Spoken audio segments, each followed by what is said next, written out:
आज का एपिसोड पे हम लोग एक बहुत ही इंटरेस्टिंग चीज़ पे बात करने वाले हैं। वो है प्रेयर फॉर फॉरगिवनेस, माफ़ी की प्रार्थना। हम लोग आज देखते हैं कि प्रभु का वचन हमसे क्या कहता है अनफॉरगिवनेस के बारे में।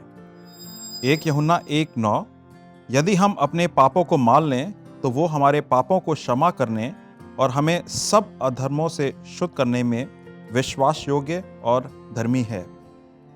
और दूसरा वचन यूहन्ना 13:35, यदि आपस में प्रेम रखोगे तो इसी से सब जानोगे कि तुम मेरे चेले हो। मुझे याद है कि हमने अपने घर की सफाई का एक दफ़ा अभियान चलाया और पूरा घर प्रोफेशनली साफ़ कराया, बहुत अच्छी तरह से साफ़ हुआ। और हम लोगों ने सोचा कि अब जो भी सफाई की ज़रूरत होगी तो वो झाड़ू पोछे से हो जाएगी। एक तरीके से पूरा घर अच्छी तरह से साफ़ हो गया है, दीवार वगैरह जो कि बहुत सालों से नहीं हुई थी।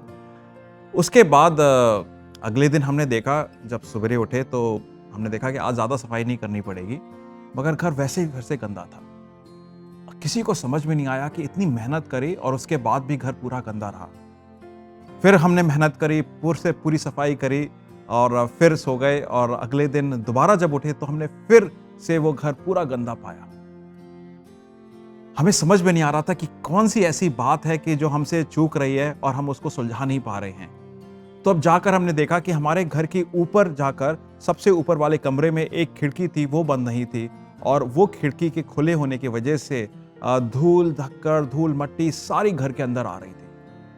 तो एक तरीके से एक अनसुलझी बात रह गई थी हमारे घर की सफाई में, एक अनरिजॉल्व इशू रह गया था हमारी complete cleansing of the house में, कि वो एक खिड़की जो हमने खुली छोड़ दी थी।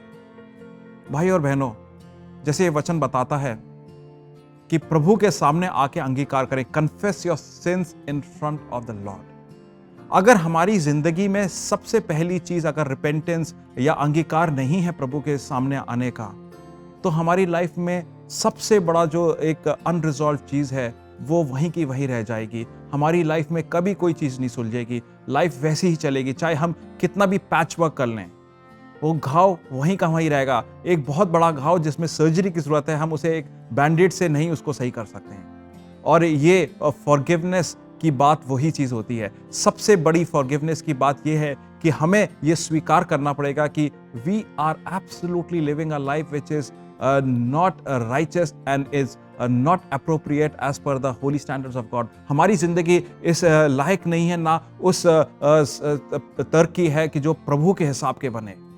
हमारी जिंदगी में प्रभु की आवश्यकता है और वो खिड़की को बंद करने से ही लाइफ में रेजोल्यूशन होगा, क्योंकि अब हमारे घर में सिर्फ प्रभु रहेगा और बाहर से कोई और नहीं आ सकता है।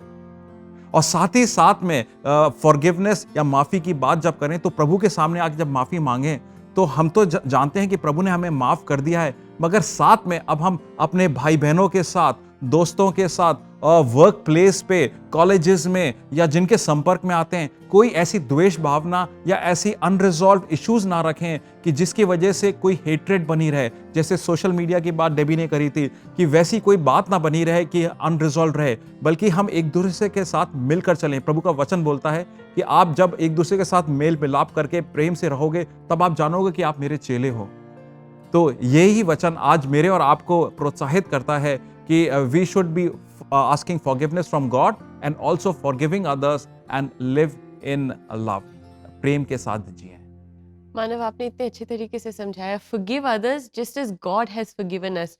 और दोस्तों, ये बिल्कुल मत भूलिएगा, forgiveness, हम जब परमेश्वर के पास आते हैं, उनसे माफ़ी मांगते हैं, he forgives। and that same way हमें दूसरों को माफ़ करना चाहिए। और दोस्तों, अगर आप भी अपने जीवन में if you are struggling with forgiveness, या आप नहीं जानते कि दूसरों को हम कैसे माफ़ी, या you just need prayer to ask God to help God and ask God please forgive me, आप हमारे CBN प्रेयर लाइन 9910401010 पर कॉल करें। हम आपके साथ मिलकर प्रार्थना करेंगे। We will ask God for forgiveness together. और यही नंबर व्हाट्सएप पे भी अवेलेबल है। आप हमें व्हाट्सएप पे मैसेज भेज सकते हैं प्रेयर रिक्वेस्ट का, हम ज़रूर से उसको पढ़ेंगे, प्रार्थना करेंगे। वॉइस नोट भी भेज सकते हैं। नंबर याद रहेगा 99 10 40 10 10।